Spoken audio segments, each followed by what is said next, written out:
Welcome to 15K Plus Random Movie Reviews, where we take random movies from Metacritic's 15K Plus movies to randomly watch whether we like it or not.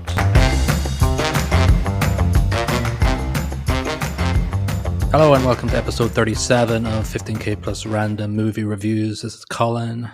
This is Niall.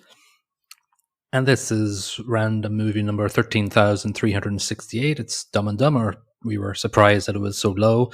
From 1994, Metascore of 41, very low. User score of 6.0, very low. Running time of 1 hour and 47 minutes. Budget was 17 million. Box office 247.3 million. So it was a very good debut for the Farrelly brothers. And they went on to do other good things after this movie, but it was a pretty big moment in their career. Yeah, you come out with that sort of financial success in your first movie. That's not bad. Yeah, it's that's why they probably went on to do quite a few more along the same ilk. At a certain point, though, they probably should have stopped, to be honest. Yeah, I never watched Stuck on You or anything. It was okay. It's nothing like this. It's reasonable. No, I'm a big fan. I like Kingpin. I thought Kingpin was very good. Oh, Kingpin's amazing. I didn't even know that was the Farrelly brothers, to be honest. Oh, yeah, it is. And I like There's Something About Mary. I thought that was actually very good as well. Then I went a bit. Well, Me, Myself, and Irene was fine as well. It was a bit more crazier. A bit more, creative, that one, actually. There was a bit more nuance to it. There was a bit of a... Well, again, you've got the same main actor from this, just being himself, really. But when he does it well, he's good. Yeah, and also Me, Myself, and Irene was the Foo Fighters song Breakout, which was based on, or as part of that movie soundtrack. Anyway, so the background of Dumb and Dumber is that there was 50 pages written by John Hughes, he who wrote Ferris Bueller and The Breakfast Club, and he sort of threw it over to the Farrelly brothers and Bennett Yellen, and they sort of did it up and said, there you go. And he said, yeah, it's fine, just don't put my name on it, you'll be good to go. So so Jim Carrey was tied to it. The Farrelly brothers didn't really know who he was, and then Ace Ventura came out and he exploded just around the time when he was probably getting signed up to do this movie. So so he was signed on for $7 million because he was a big dude then. But, he decided to all the Saturday Night Live gigs he was doing. He was quite a big name on that at that time. So I guess that got him the foot in the door. Yeah. There's names thrown around before Daniels and Carey, like Nicolas Cage and Gary Oldman as the original pair. I would have loved to have seen that. Steve Martin and Martin Short, I think, was bandied around. I love Steve Martin, but not for this. Yeah, I think if it was early 80s, that might have been a okay pairing, but this was the new era, basically. So Jeff Daniels wanted to do it. His New Line Cinema didn't want him to do it, and his agent didn't want him to do it. The New Line Cinema pretty much offered him $50,000 to sort of not, hire him, and then he would have been an awful shame because, in my opinion, he's the standout in this. Jim Carrey's Jim Carrey in this. Jeff is just surprisingly good in this. His delivery of those one-line answers to weird questions is just fantastic. He did very well, and it's weird. Like they got a couple of MTV awards, but strangely, got a Razzie award for Jim Carrey as a new star. Sort of like they didn't really get him, I guess. Harsh. Quite harsh. Bennett Yellen, the writer with the Farrelly brothers, he's currently in sort of, in development of a Police Academy movie. Oh no, really? Which may not be the best movie. That's just leave it alone. It made sense in the 80s. Just don't do it again. Yeah. Anyway, in a nutshell, from Metacritic, two stupid guys, Lloyd and Harry, decide to drive across country from Providence, Rhode Island to Aspen, Colorado, or Aspen, California, to return a briefcase left in the airport by Mary Samsonite Swanson, the object of Lloyd's affection. So Yes. we start off bus stop, side of the road.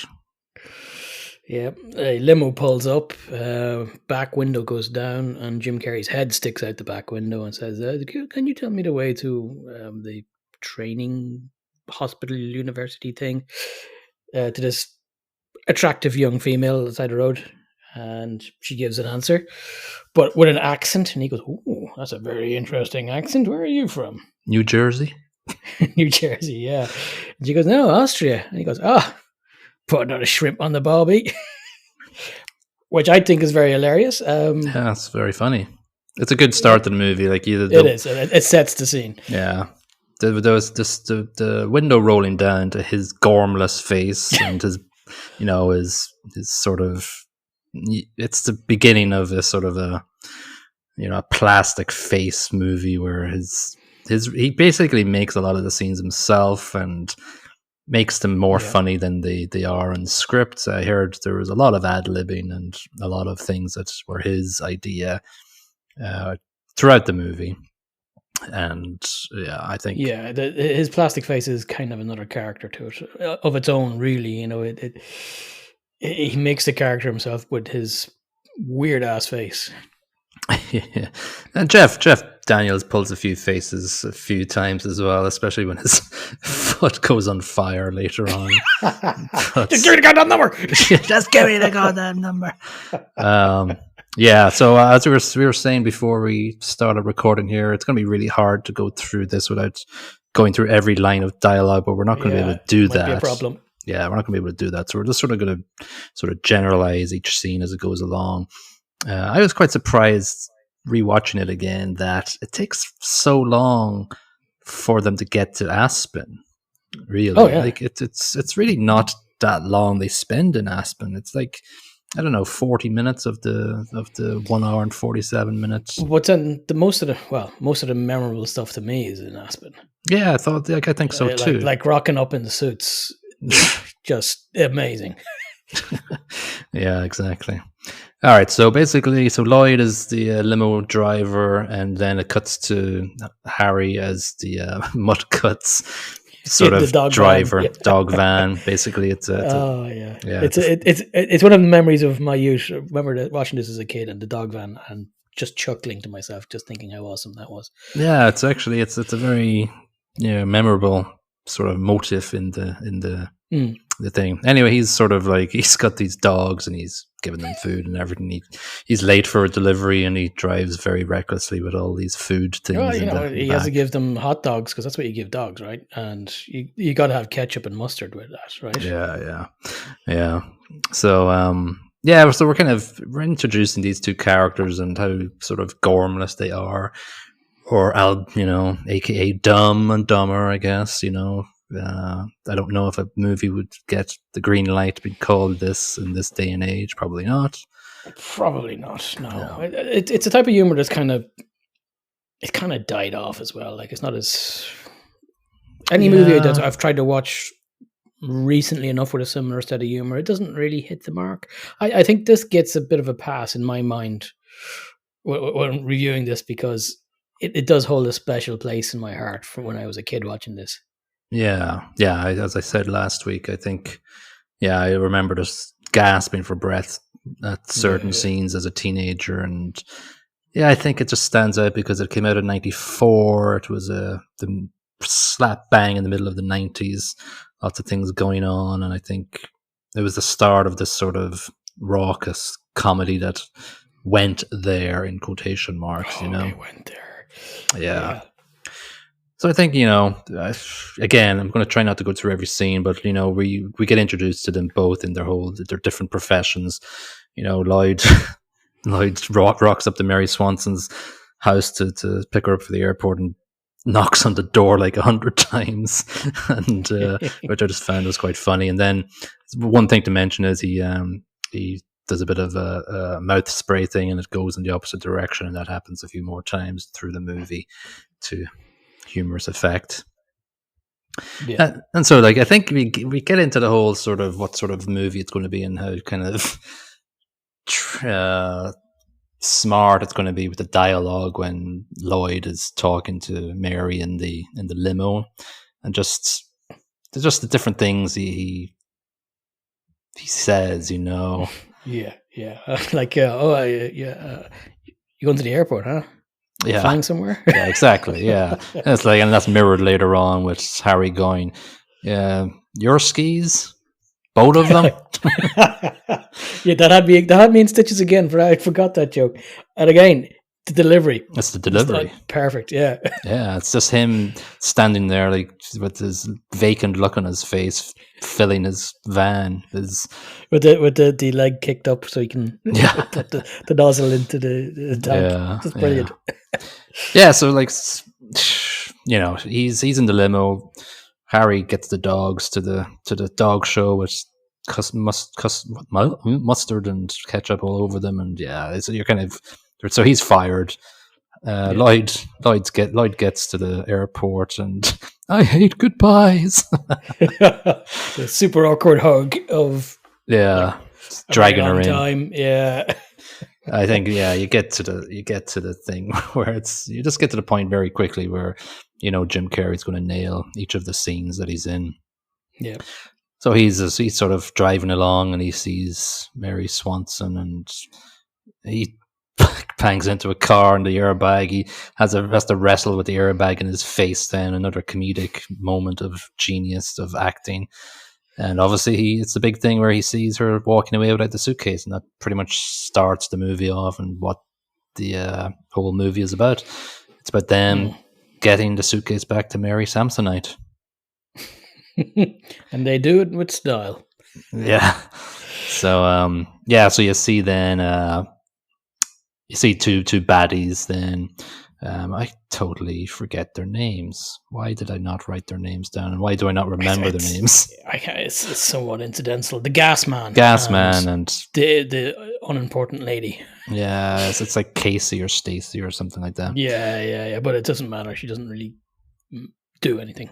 Yeah, well, and we get first sort of, she does goon number 2 is what I call her. We have Gasman is like, there's a little bit of a preemptive there of his ulcer. He has an ulcer, so he's popping back these tablets a lot. Anyway, Carrie slides in and grabs a suitcase before they can pick it up, because we do find out later on that it's money for her husband that's been kidnapped, and these are all involved in getting the ransom anyway. It's okay, I'm a limo driver. Yeah. I remember laughing a lot. Fell off the gangway again. Fell off the jetway again. Jetway again, sorry. But that's just the genius of it. Like, obviously the physical falling off. I remember laughing out so loud to that when I first saw it, and then it's like you see him from above and he's just going But then I think it's a genius as well, as that when Harry and Lloyd meet each other going into their apartment block, where he does say that, you know, I fell off the jetway again. It's the sort of the complexity of again, it's the again bit. It's the genius of, you know, they could have just said, I fell off the jetway, but it's like the fact that he's done it before. And Harry doesn't bat an eyelid. He's like, oh, okay, yeah, that happens. yeah. So they obviously get back into their apartment, and where Lloyd utters the famous thing, "You are one pathetic loser." She actually talked to me. It's describing Mary Swanson's ride into the thing. So he's got the suitcase now. I think we forgot to mention he picks up the suitcase. Oh yeah, of course. Just before he falls off the jetway, he goes running after Mary to give it back to her. So he's got the suitcase. The baddies see him pick it up, and they're like, "Oh, this guy's onto us." So they follow him back to the house. Yeah, and then knock on the door. This is just right after this. You know, they were going on about Mary actually talked to me. Oh, you're a lucky man. No way. No way, yeah. And then there's knock at the door, and it's the two baddies, the gas man and the unimportant lady, or goon number 2. Yeah. And they look out Harry looks out the spy hole in the door and sees 2 people, and one's got a gun. And I think Lloyd says, I can't remember, I think it was Lloyd says, did you pay the gas? Yeah, did you pay the gas bill? Did you forget to pay the gas bill again? So they leg it out through the window. Yeah. Because obviously, gas bill's going to get you shot. Yeah. So, yes, I think then at that point, they're like going. Well, they come back, right, or something. I can't remember now. They drive around for a bit looking for jobs. Yeah. Which isn't shown. It just cutscene back to. They come back. They come back, and Lloyd goes, "I'm going to go to the store." And Harry goes, "Yeah, get the bare essentials." And he's like, "Oh, yeah." He comes wandering down the road with a bloody 10-gallon cowboy hat and some sort of toy. And he wants to get a copy of Rhode Island Sluts from the paper machine. Well, it is one of the essentials. Yeah. Anyway, he comes back. He just comes in distraught. I was robbed by a sweet old lady. Didn't even see it coming. Yeah, and what was the line he gave her? Oh yeah. Senior citizens, although slow and decrepit, can be useful. That's why she did him in. Yeah. He comes back to a distraught Harry, and he's like going, "Well, Petey's dead. His head fell off. He was pretty old. Got no food, got no jobs, our pets' heads are falling off." Oh yeah, pretty bird. So So then he's going. This is the sort of setup for the entire story, basically the road trip with 2 pals. Want to go where it's warm, the wine flows. The beer flows like wine. The beer, I don't know what he's. Yeah, like the salmon of Capistrano. I don't know, Lloyd. The French are assholes. Yeah, it's all just there's an amazing back-to-back set of one-liners in that one scene. Yeah, just a bunch of just like sort of off-center, inaccurate statements. They decided they're going to go to Aspen. They're going to go to Aspen, but I have to deliver the suitcase. Yeah, I have to point out just Jim Carrey, and he does this a couple of times in the movie. He has this sort of emotional sentence where his voice breaks, or he's quite emotional. Like in this part, he's like, "I'm tired of eking my way through." Yeah, it's actually a good scene. Like as straight acting goes, possibly 1 or 2 scenes in it, he's good in this. But then obviously he goes straight into Goofy straight away after that. Yeah, I'm tired of being a nobody. I'm tired of having nobody.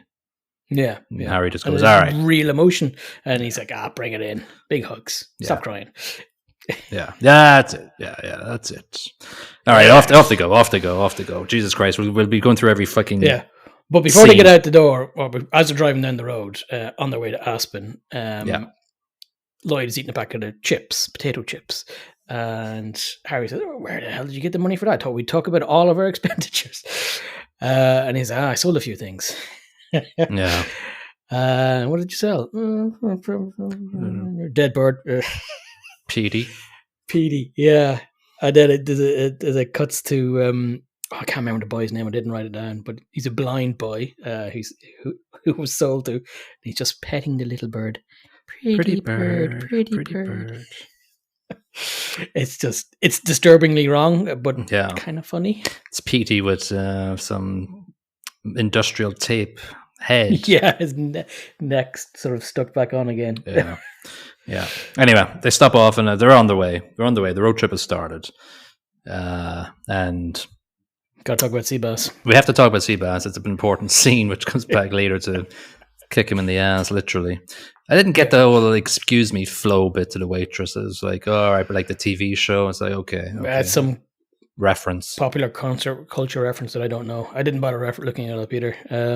Meant nothing to me. No, it meant nothing. But he does utter his statement here that was quite famous to me. I like it a lot. Yeah. He does it twice, I think, or 3 times in the movie. Yeah, something like that. All right, he tells him to throw salt over his shoulder. He throws the whole cellar shaker over his shoulder. And then he hits just Seabass. he hits Oh, no. Seabass. Kick his ass, Seabass. But I love the way Seabass is going, well, who the hell threw that at me? And then Lloyd is just pointing at him, looking out the window, pointing at Harry. You going to eat that? Move. Are you going to eat that? Yes, no, yes, no. I was thinking about it. Yeah. Then obviously Seabass hooks up hawks a loogie. Yeah. Yeah, exactly. All over his lovely burger.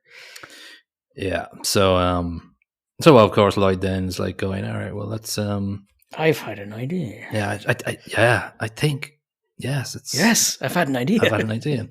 Anyway, they're like going, we'll can we buy you some beers? And they go up and go, yeah, Seabass, it's on Seabass. And they leg it. Seabass waves over and says, yeah, over here. Give me the beers. And they leg it. They, burn rubber and get the hell out of there. Seabass runs out. Very angry. And then he asks him where he got the idea for this. And Lloyd says, well, I got it from a movie. It was a great idea.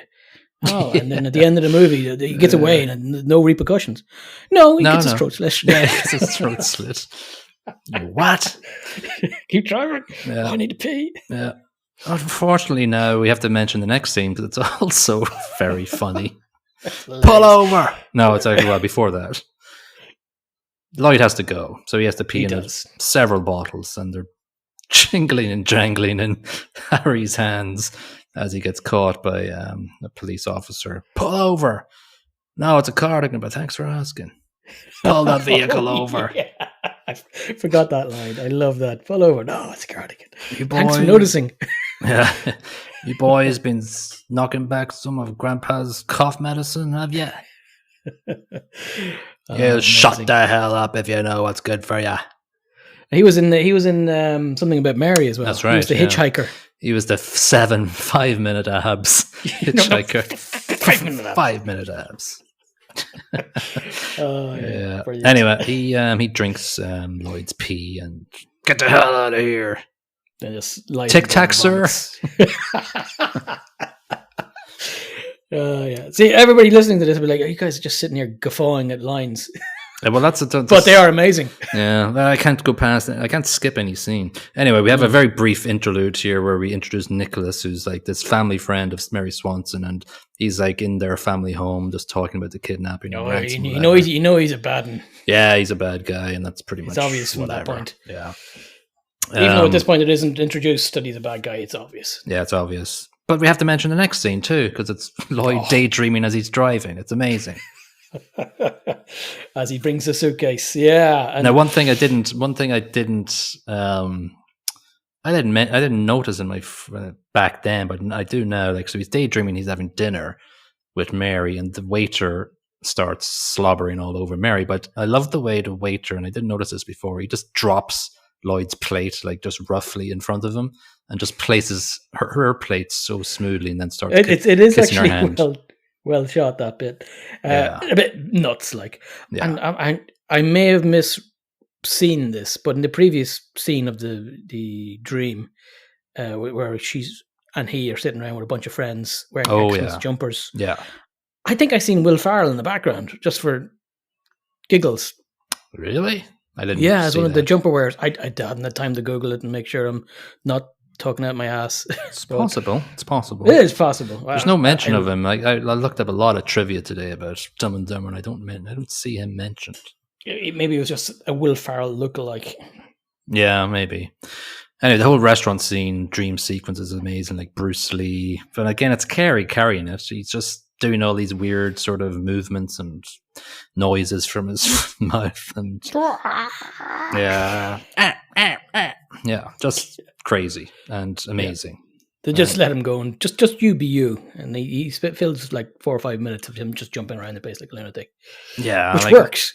Yeah, like that's nobody else could have done that. He was perfect for it. And so obviously he rips the guy's heart out of his chest in the dream, puts it in a doggy bag, of course. And then there's this whole what Lloyd's impression of a passionate kiss is basically engulfing her entire face. Yes, sucks her entire jaw in there. Yeah, and he wakes up because her breasts are truck lights, and yeah, he's, yeah, and a bit of a nod to planes, trains, and automobiles. Oh yeah. True. What? Yeah, that must have come out before this one, obviously. And way before this. Yeah. Yeah, I'm guessing they took a bit of inspiration from that buddy road trip. Well, not really buddy road trip, but no, enemy road trip. Enemy road trip. Anyway, we get into this motel, which, strangely enough, or not, no, funnily enough, as Ho Tubs, because it's missing the T on the sign outside. Now, here's what we were talking about this before. There are two versions of Dumb and Dumber, and I read up a bit about this. So there's Dumb and Dumber Unrated, which they're saying is that's what you get on the DVD, and but maybe the one on Netflix isn't unrated. It's just your normal, maybe theatrical release one. I saw the unrated one. You didn't. No, I seen the theatrical, and so I didn't get the unpleasant scenes that you did. Right. So so it needs to be said that it really messes up the movie for you if you're watching it for the first time. It's like it really could put you off it because it's right unsettling. And the first scene that's cut from the theatrical release is this hot tub scene where we have this exposition, which is quite important, about what's her name? God damn it. Harry's girlfriend. Harry's ex-girlfriend. Frida Felcher. That's it. Frida Felcher. All right. But before that, in this unrated version, it's so weird. Lloyd is like going, if you had a set of Hooters now, I'd bang you. I'd split you like a tree. And it keeps going. He says a lot of stuff like that. And Harry is just looking uncomfortable. He's just looking really unsettled. And then he goes into the Frida Felcher story that everybody sees. And it's just so bizarre. As you describe it, it's starting to sound a bit movie 53 to me. Just kind of, yeah. Overly for the sake of it. Is it 53 or 43 or 42? Oh, whatever number it is was too much. 42 or 43. Remember. Yeah. And also it just feels it's a little dark, like it's a bit too dark. It didn't suit it at all. And I remember sitting there 2 nights ago going, I haven't seen that before at all. And there's another scene later on, 2 more scenes later on that I knew weren't in the first version I saw. Anyway, the Frida Felcher thing, Harry says a story about her and obviously his first love or whatever, but as you can see, Lloyd had... He's looking a bit sheepish. Yeah, he had been with her before. She wrote me a John Deere letter. It was, it was just full of her saying, I don't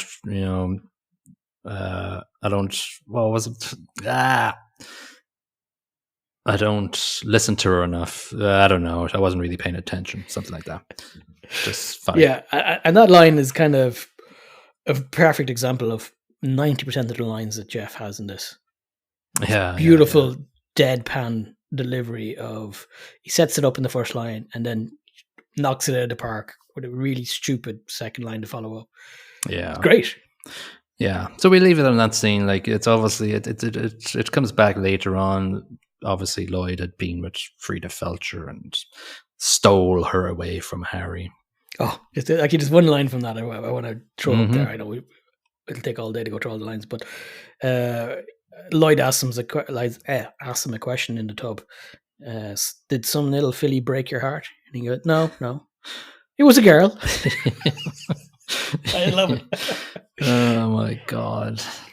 It's just, I don't know, it's just a simple premise.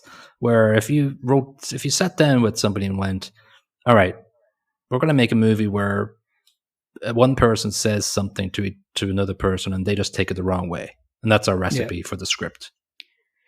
I think if you miscast it with that premise, it would be an absolute rubbish movie. I think they got lucky with Jeff on this because a different actor would have absolutely ruined it. Yeah, I think they just got the right actors at the right time. Yeah. Anyway, we cut to the phone booth, Hitman, Gas Man, and he's getting annoyed. He's giving Nicholas, the kidnapper extraordinaire, a update. They've been following the two lads. Yeah, they called me gas man on the note they left on the door. These are professionals. They know I had gas. They must be following me for weeks. Yeah. Anyway, the guy outside the phone booth is like, "Hello," and I knew I recognized him. This guy, it's an actor called Stoller. That's his surname. He was in, I think he wrote one episode of Seinfeld, and he was in a couple of episodes of Seinfeld. But I knew him anyway. He gets punched in the mouth through the glass by the hitman because he's annoying him. Yep. Now there's some good, excellent scenes. Not that there isn't any excellent scenes up to this point, but he decides the hitman decides, okay, well, make it look like my car broke down. I'll wait and wave the lads down, try to get a lift with them, and then that's how we get them. So his plan works.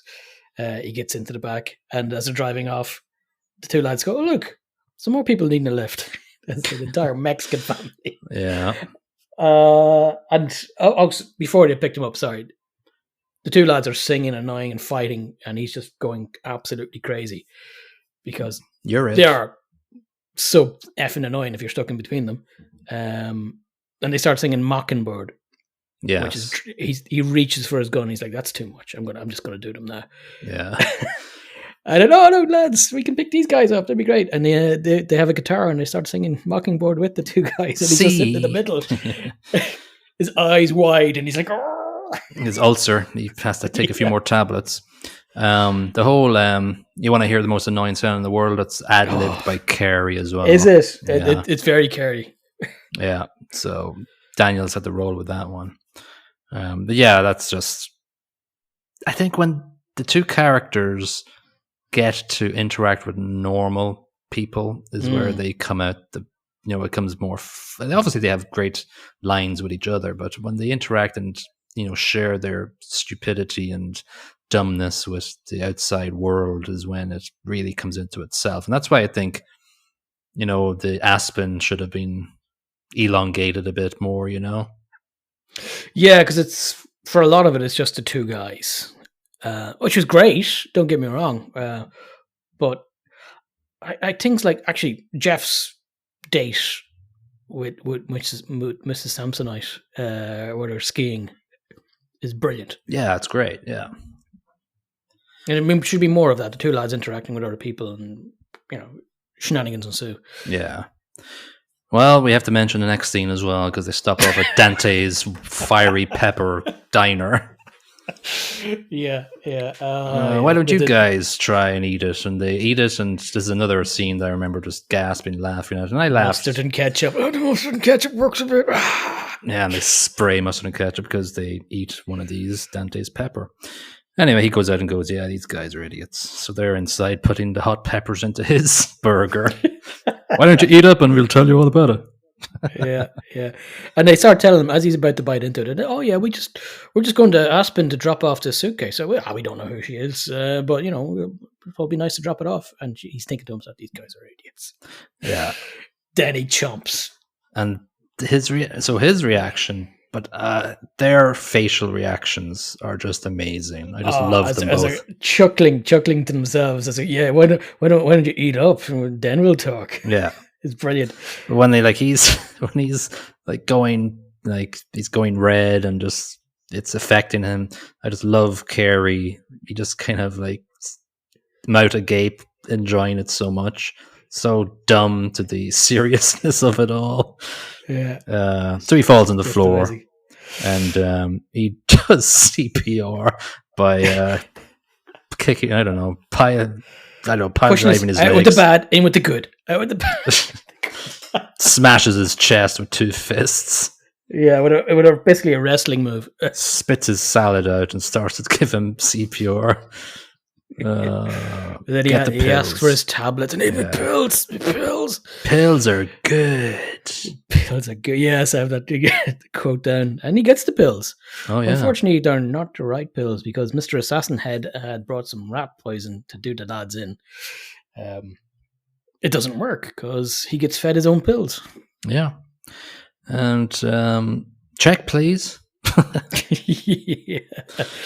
Yeah, and then it cuts to a scene where there's cops now in the restaurant. They've scarpered, and they're talking about it. And the head cop turns to one of the deputies and says, "Did you get a make on the vehicle?" And he went, "Yeah, it's an '84 sheepdog." Yeah, driving an '84 sheepdog. Yeah.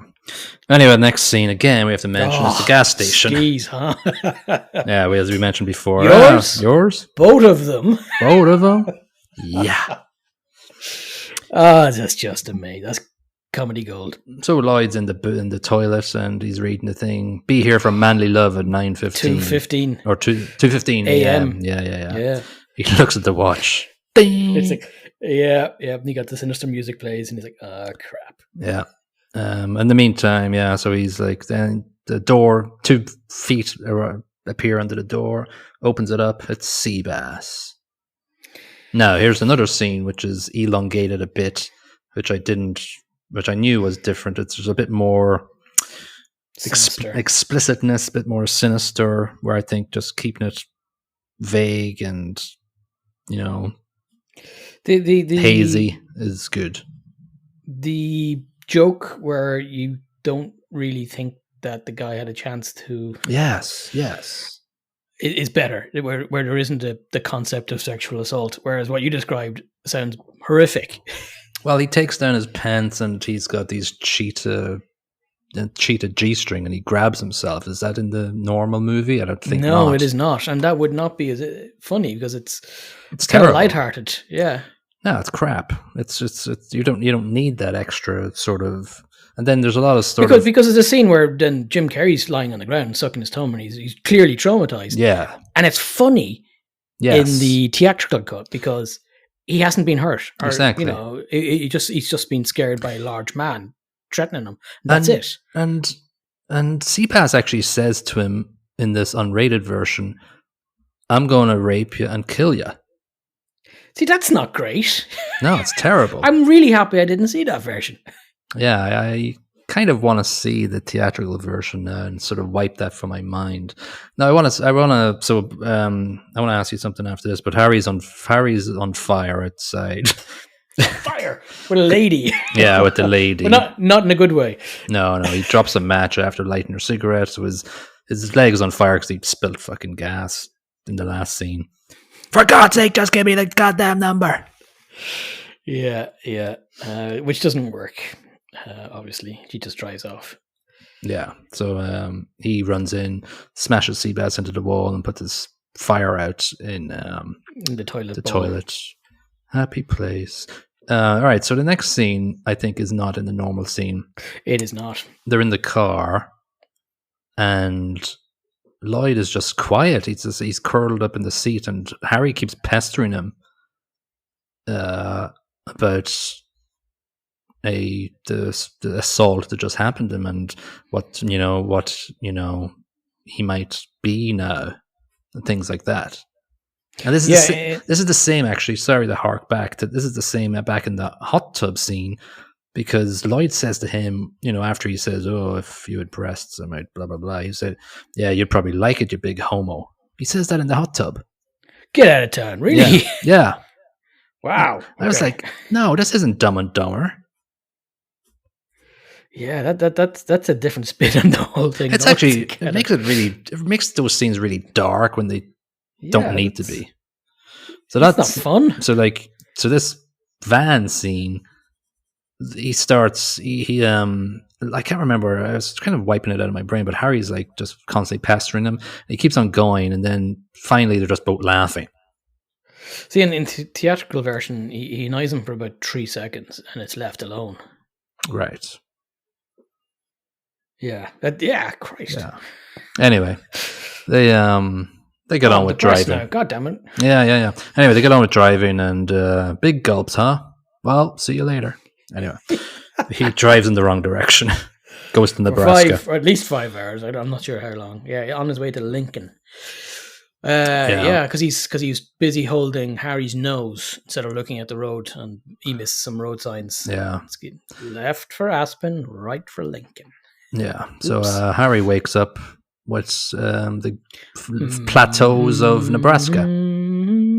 No, yeah, he has to go. John Denver's full of shit, man. Oh yeah.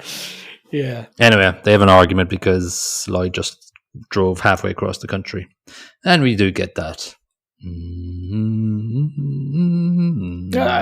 Classic. To be honest, I can't remember the score being as good as it turns out to be. Maybe it's nostalgia, but I think the music in some places is actually very well chosen. In this case, that's a good choice. Yeah, it's pretty good. It was timely. Again, we have this emotional moment where Carrey goes, I guess, blah, blah, blah. I don't make a mistake. That sort of thing. You never make a mistake, man. Yeah. So that's the second sort of emotional line. Anyway, Harry walks off home and Carrey comes along on a miniature bike, goes, yo. Just when I thought you couldn't do anything more dumb, you go and completely redeem yourself. Exactly. You go and do something like this. Yeah. Completely redeem yourself. Yeah, and it's a great vehicle. It's a good choice. How can you upgrade from a large dog van, a miniature motorbike? Even better. Yeah, I love it's a very small, little montage then of them making their way towards Aspen. I like this. I like their faces when they get the truck to blow the horn, and then he just wobbles or something, or his face gets scared. It's kind of funny. I think he's genuinely scared at that point. Yeah, probably. And I gotta go pee. Just go, man. Just go, man. No, it's warm. Oh, it's warm. And then they're finally there with frozen snot coming out of their nose, and then we're there. We're there, dude. It was very Beavis and Butthead. Yeah, and they just fall.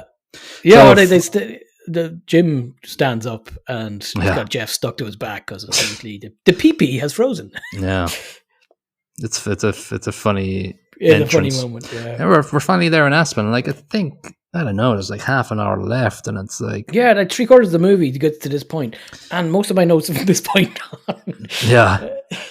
It's such a good part of the movie. The first half's not bad. It's good, but it accelerates at this point. Yeah.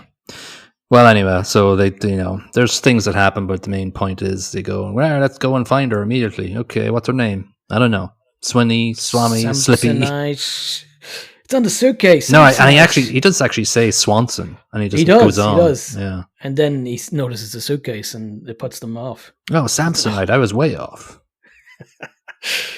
Yeah, and he brings that Samsonite up again later. When he does. I won't mention it now. Mr. Samsonite. Oh, yeah, Mr. Samsonite. It's good to meet you.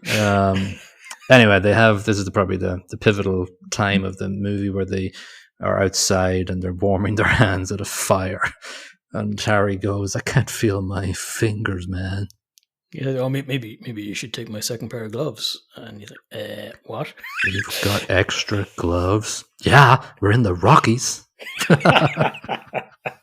Jeez. Anyway, they have a bit of a scrap and they're beating each other over the head with the suitcase, and it goes flying. Yeah. And it pops open. Lots of money. Oh, wait a second. Things are looking up. I have to mention though, before when Harry's got Lloyd, when his hands are around his neck. Your hands are cold. Your hands are freezing, Harry. Such a good scene. All right. Anyway, so it's basically okay. Let's not spend any money. We just let's keep IOUs, keep track of the money we spend, and they just every penny is going to be tracked.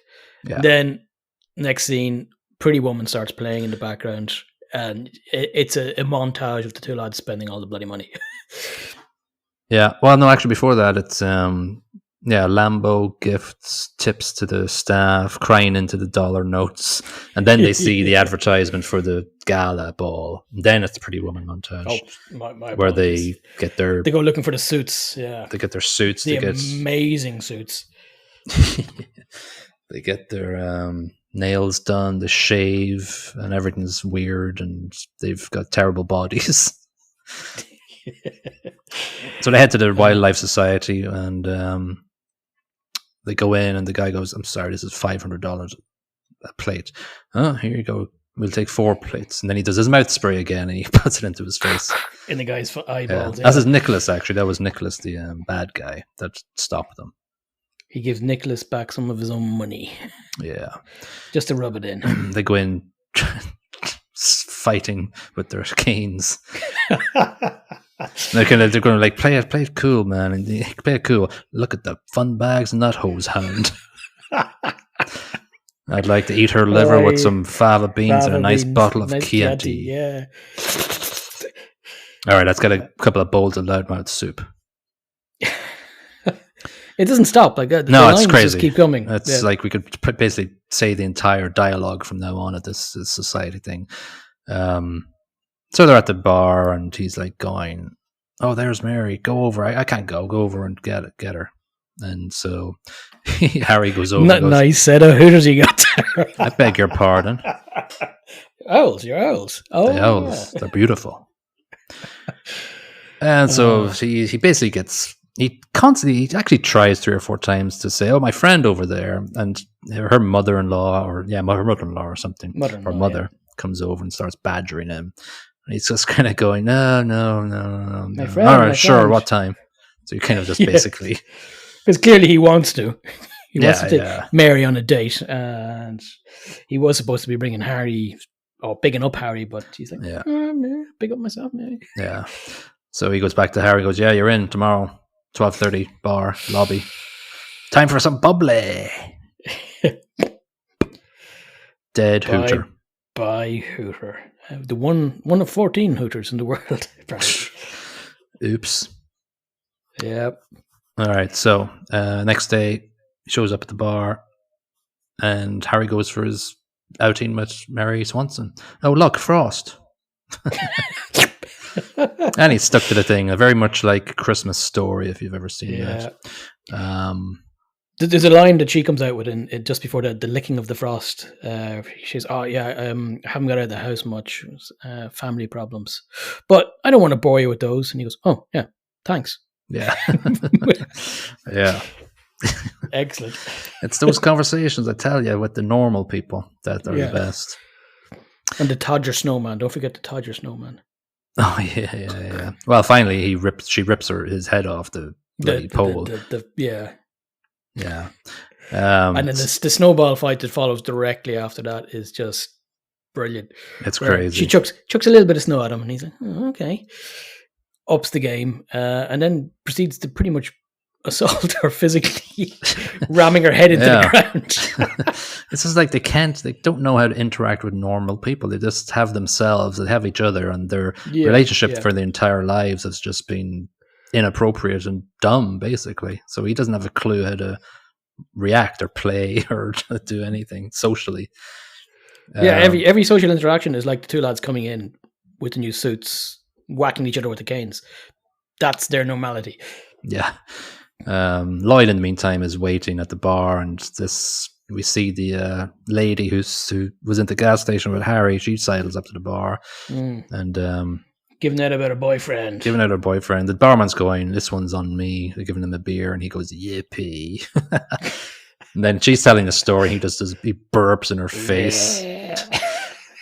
And she's like going, I love it because I use this line all the time, because she goes, "Do you know what my boyfriend said next?" And he goes, "No, and I don't care."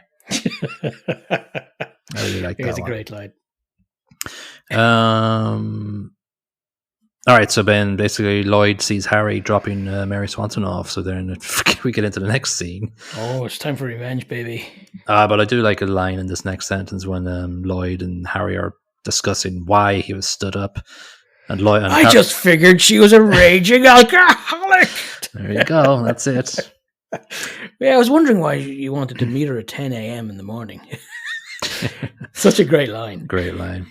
So then it's Turbo Lax time. Oh, Turbo Lax. That's something that stuck with me in my entire life. Turbo Lax. Yeah. It normally leaves you very quick, apparently, but... Yeah. Drink up, old pal. So basically, Harry is going on another date. He's a real regular guy. So Lloyd is getting his revenge on him. Oh, and it works. Yeah, he gets to the house and he's upstairs and goes, "I'm just going to go in this room," because on his way driving up in the Lambo, his tummy's been going. Yeah, which is not a good sign. A bit like the character in The Lady Killers. J.K. Simmons' character. He's got with the irritable bowels. Yeah, irritable IBS. That's so. Jeff Daniels' scene in the bathroom is comedic genius.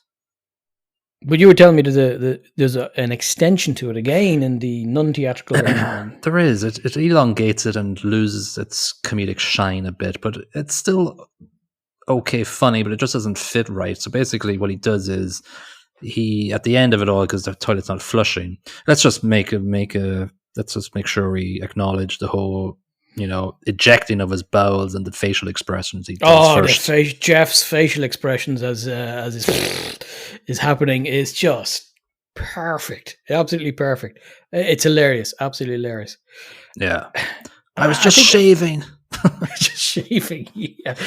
As you hear all this rattling and clanging noises, he's trying to flush the bog. Yeah. So the scene in the unrated version is he actually rips the toilet out of the floor and pours the toilet out the window of his ejections down into the garden. And so it's funny, but it can be done without that. My take on what you're describing is like there's a certain innocence in the theatrical version, which is kind of key to this, the innocence of the two lads. Yeah. But with the additions that you're talking about, it takes away that innocence and makes it something altogether less wholesome. Yeah, they're not kind of innocent at all. Especially Lloyd comes out really bad. And then Harry annoying him after he gets assaulted, and then I don't know. Yeah, it just makes the pair of them sound like monsters as opposed to just plain idiots. Yeah. I'm gonna need to watch this watch the nice version. Yeah.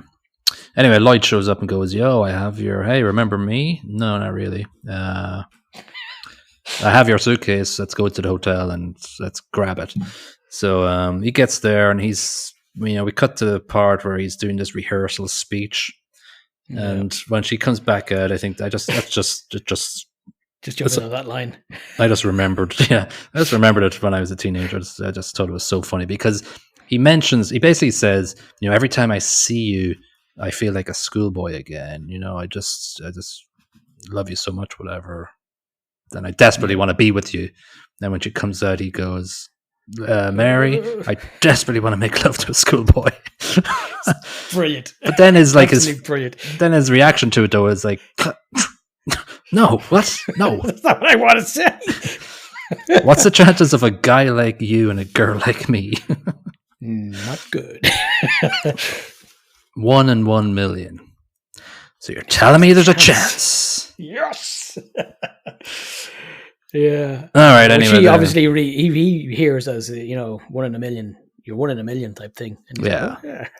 Well, he's dumb, so he misconstrues it like everything else in his life. It's time for Nicholas to turn up now, though. Unfortunately. Yeah. Explain this part. Yeah. So Nicholas and Goon number 2 have been following the lads, and they know where he is, and we know where they are because they're not exactly being inconspicuous. They've seen them at the owl killing incident, so they obviously follow them and know where they are. So they pop up to his room with I don't know where the Goon number 2 disappears at this point. Oh yeah, and I was kind of like, why wouldn't she come in? Why wouldn't you bring the extra muscle? But okay, it doesn't really matter. Doesn't add anything or detract from the movie. Yeah, so he handcuffs the two of them to a bed and says, "Okay, give me the suitcase." And he says, "Oh, Mr. Samsonite, don't worry. Yeah, everything's accounted for. All these IOUs, you're good. You're golden. It's as good as money. Good as money." Yeah. See that one's for the Lambo. You might want to hold on to that one. $275,000. Yeah. At this point, Mr. Samsonite isn't delighted. No. And Harry shows up. Oh, you're both here. Okay, I'll leave you to it. Get in here. Well, actually, no. Before that, we see the. Oops. we've seen the sorry, my entire DVD catalog fell of Stick. All 4 DVDs, was it? Yeah. Before that we see Harry getting sidetracked in the lobby, accosted by the lady on the talking to Lloyd in the lobby bar. Yes. And who he tried to chat up in the petrol station. Yeah. So anyway, we see him turn into the room and he gets shoved onto the bed as well, and they start fighting. And Nicholas goes, "Oh, well, okay, which ones? Which of you guys want to take it first?" Yeah, Harry's going, "All right, me, blah, blah, blah." He says something I can't remember, and then Lloyd goes, "Yeah, shoot him first then." Oh, yeah, he starts talking about this, that Mary touched his leg. Yeah. Yeah, shoot him. Yeah, you shoot him. Yeah, so he does shoot him. And Lloyd you shot then... my best friend. You shot me, then he's got... That's another emotional sort of reaction. Yeah. And then Harry steps up, fires pew, that pew, thing. pew. And then Lloyd goes, "Harry, you're alive. And you're a lousy shot." Yeah. And then the FBI kicked the door in, and everybody hands up. Harry puts his hands up, obviously, because he's an idiot.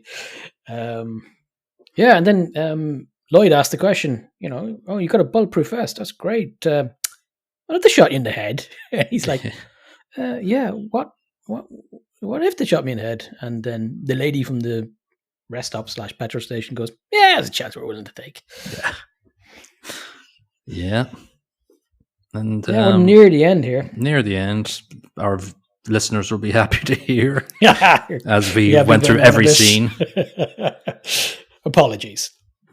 Well, we enjoyed this one, obviously. Well, yeah, it's going to happen. If we did it to Big Lebowski, we'll do it with this one, and we'll do it with other ones that we have liked in our past. We couldn't do it with Krull, sorry. No, it doesn't have any rememberable lines, really. Yeah. So we get there, everybody's outside, and Lloyd has one last daydream, and when he the husband comes out of the cop car. Yeah. Die! Lloyd, I'd like to meet you. Might like you to meet my husband. Shakes his hand and puts happy for you. Yeah, squeezes it, and that's the end of that. And we fade to black, and then they're walking along the side of a road because they've got no car, they got no jobs, got nothing. And the bus full of bronze ladies, bikinis, stops by. They're looking for a pair of oil boys, or a pair of oil boys for 4 months to travel around USA with them. You're in luck. There's a town 4 miles that way. Yeah. Okay, bye. Oh, Harry, what did you do? What have you runs done? After the bus. Yeah. No, the town's the other way. Finn. Done. Done and doneer. Done and done. What do you think this movie did for comedies? I think it was very important, actually. It set up things like something about Mary, and it did briefly have that genre, as you mentioned earlier, the "You Went There" comedy type thing. It was one of the first. And while the genre seems to be dead now, I think it was an important genre. Yeah, for the time that it was. And listen, at my age, when I watched this, I don't know, was I 14 or 15 or whatever, this is perfect. I'm a teenager, I still love the toilet jokes, still do, to be honest. But at a 14-year-old boy watching this, is hilarious. It's one of the funniest things I've ever seen in my life. And because of that, I don't think it can age all that much for me. Well, that's the thing. Because it's nostalgia for me. Yeah, exactly. I guess that's why perhaps it has low ratings on Metacritic. I think people who maybe are younger than us and have not grown up with that type of Farrelly Brothers comedic sense. It's like Ferris Bueller. I watched Ferris Bueller as a kid, and I still love it. Yeah. A friend of mine watched it 3 years ago, and she said it was absolute garbage. So, yeah, I think time and a place and context is very important. And there has to be a sort of zeitgeist around certain genres of movie.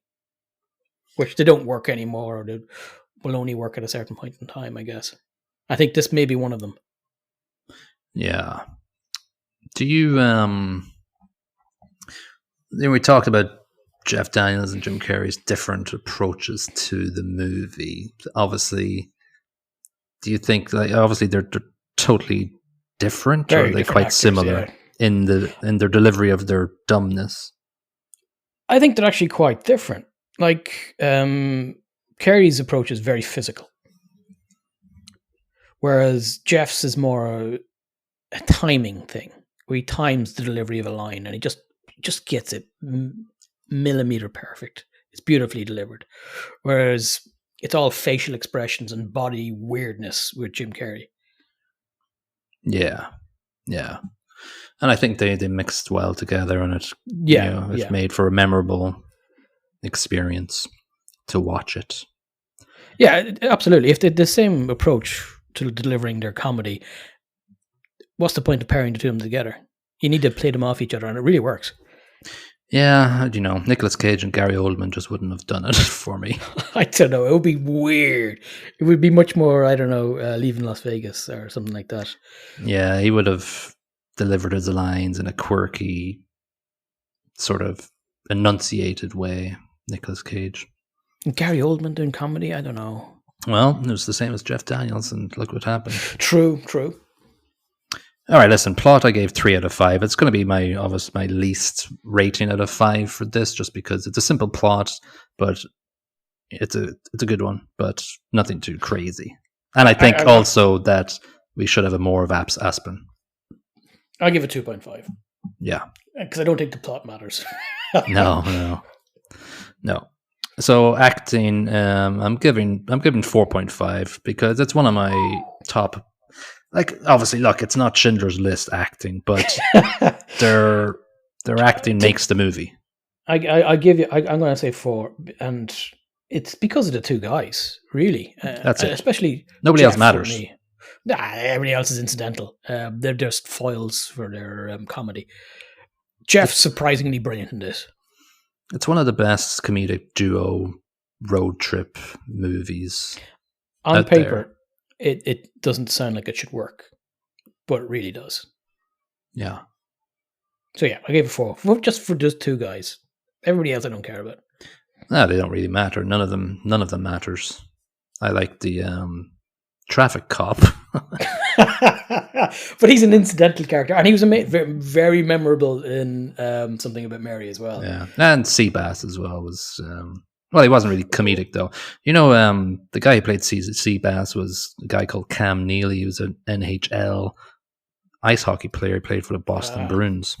Explains why he's a shithouse. Yeah, big guy.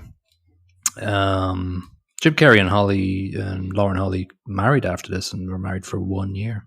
Just get out of town. Something I had found out today. Soundtrack, I'm going to give 4 out of 5. I think it's quite apt throughout the movie. Absolutely, I think the soundtrack is.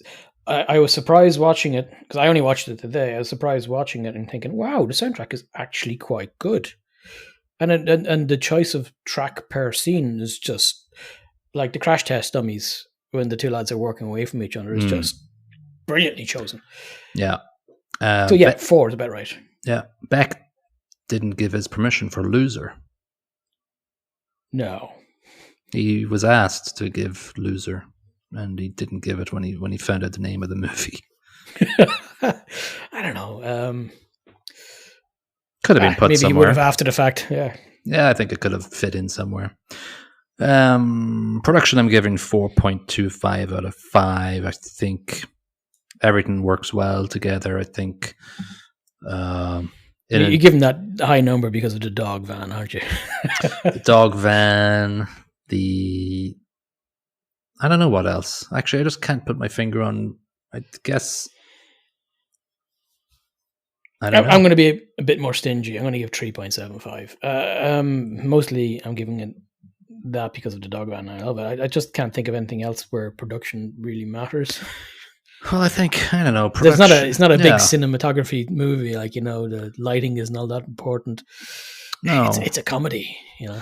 It's a comedy, but I think it's probably one of those movies where I can't really put my specific finger on it, and just I want to give it a high score because overall the movie delivers without me thinking, "Oh, that sucks." And I now have you better. Never once heard somebody's footprints or No. But and also I think perhaps after watching the unrated version, I know now how crappily they could have released it, how badly they could have released it editing wise. So I think with the theatrical release, I think the tone and the level of humor is perfect. I think the unrated one is just terrible, and if they'd gone with that one, it would have sucked badly. So I want to give them kudos for not messing with that, fixing it on the production floor before releasing it. Yeah. So should we leave it at that then? I believe so. So that's think of a quote to finish off this movie. Well, the only thing I can think of is from the Truman Show, but this isn't the Truman Show. No. Well, before the head falls off this podcast episode of the Speedy episode, we should move on. Desson Thompson in the Washington Post gave this 10 out of 100. He says, an uneven collection of bodily... 10? Yes. Well, let's wait till you hear what he says first. No. An uneven collection of bodily function jokes, facial gyrations, sexual jibes, and pedestrian slapstick. Dumb and Dumber appears to have been conceived by the leading lugheads themselves. Harsh. Peter Stack in the San Francisco Chronicle gave it 100 out of 100. This wacky buddy road film has a brilliant glow of intelligence behind the stupidness. It's easily the funniest movie of the year. So there you have it. It might be the funniest movie of the year, but 100 out of 100 is just a silly mark to give anything. Yeah, you don't like it when people give 100 out of 100. No, you're talking perfection. Well, my number one movie I'd put 5s for everything because it's my number one movie. Yeah. Yeah, I don't know. Even my number one movie I don't call perfect. Nothing's perfect. No. You strive, you aim, but you never get there. Give 4.99. Yeah, it tends toward perfection. Yeah. So, we are heading into the festive season. We're going to do 2 episodes with a random Christmas movie. We have chosen, because Metacritic doesn't really have Christmas movie lists that works. So, Time Out Magazine have a list of 50 Christmas movies, and we're going to choose a random one out of that 50 for the next 2 episodes. So, let's see what the random number generator comes up with. First off the bat. And it's number 2, which is Die Hard. Oh, that is Christmas. Happy Christmas, Niall. That is Christmas, man. That's Hans Gruber falling off the Nakatomi Tower, man. Shoot the glass. Such a movie. Oh my God. Yippee-ki-yay. Yeah, people, we can have that debate whether it's a Christmas movie or not, but there's way too many. That is not a debate. There's way too many Christmas links in it to not call it a Christmas movie, so you can all shut up. Yeah. To me, it's always going to be a Christmas movie, and anybody who says it isn't, well, you know what happened to Petey, right? You know what happened to Hans Gruber's brother. Oh no, it's not Hans Gruber's brother. It's one of the bad guys' brother in Die Hard. He gets knocked off first and he goes insane. Anyway, I'm just skipping ahead to Die Hard. It's too early to review it. Yeah. Anyway, that'll be something to look forward to. Excellent. Great. Looking forward to that. So we'll see you in episode 38, and that was episode 37. Bye-bye. Cheerio.